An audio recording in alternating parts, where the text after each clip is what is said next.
नमस्कार मित्रांनो, यावर्षी कमी पाऊस आहे. कापूस सोयाबीन आपले जे पीक आहेत कमी पावसात तग धरून राहिले पाहिजे, पिकाचं नुकसान झालं नाही पाहिजे. त्यासाठी काही टिप्स ज्या की अत्यंत महत्त्वाच्या आहेत आणि या टिप्स जर आपण वापर केल्या तर तुमच्या पिकाचं 100% उत्पादन वाढणार. पावसात खंड पडला तरीसुद्धा पिकाचं नुकसान होणार नाही. तर कोणत्या टिप्स आपण जाणून घेऊया. पहिली म्हणजे आंतरमशागत. शेतकरी बंधूंनो, आपल्याला माहीत आहे की आपल्या जमिनीमध्ये काय असते की पाऊस कमी पडला, खंड पडला की पापुद्रे तयार होतात आणि त्याच्यावर भेगा पडतात.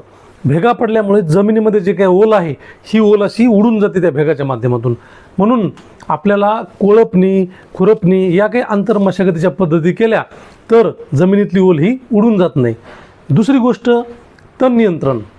शेतकरी बंधूंनो, तण जे असतं, तण काय करतं की आपल्या मुळाद्वारे जमिनीमधला जो ओलावा आहे हा शोषून घेतं आणि बाष्पाच्या रूपाने हवेत सोडतं, म्हणजे पाणी कमी होतं.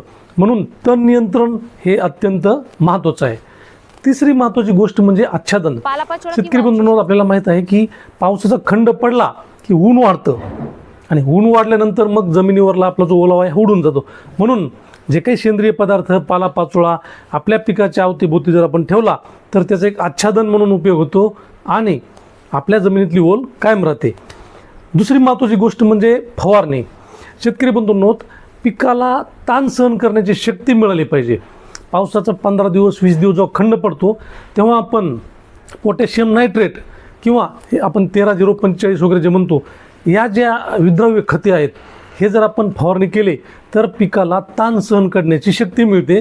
पिकं आपलं वाचतं, पिकाचं नुकसान होत नाही. आणि अत्यंत महत्त्वाची गोष्ट म्हणजे आपल्याकडं जे काही उपलब्ध पाणी आहे हे आपण संरक्षित सिंचन म्हणून तुषार सिंचन किंवा ड्रीपच्या माध्यमातून पिकाला दिलं पाहिजे. म्हणजेच जे काही पाणी आपण ड्रीपनं जर दिलं तर पीक आपलं नक्कीच वाचेल.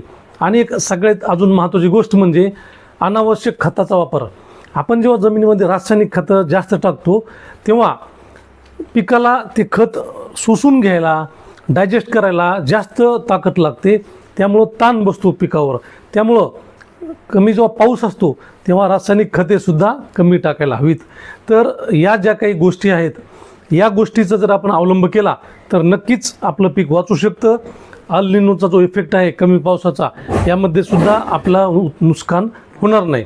तर व्हिडिओ जास्तीत जास्त शेतकऱ्यांपर्यंत पाठवा. धन्यवाद.